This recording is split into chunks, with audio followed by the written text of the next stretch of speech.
Supreme court বলেছিল list বের করতে।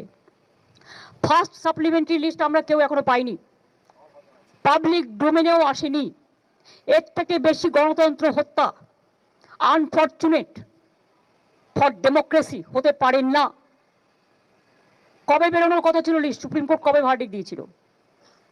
এসব কে করেছে, কারা করেছে? একদিন না একদিন তো মানুষ কৈফিয়ত চাইবে।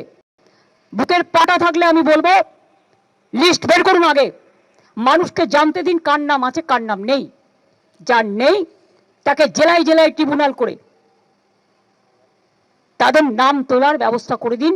আমরা বিনা পয়সায় লয়ার দিয়ে সাহায্য করব, কিন্তু মানুষের গণতান্ত্রিক অধিকার কেড়ে নেওয়ার কোনো অধিকার কারও নেই।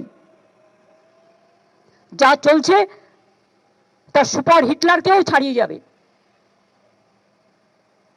হিটলার টিটলার ভুলে যান, টোটালটা বিজেপি ভ্যানিশিং ওয়াশিং মেশিন হয়ে গেছে।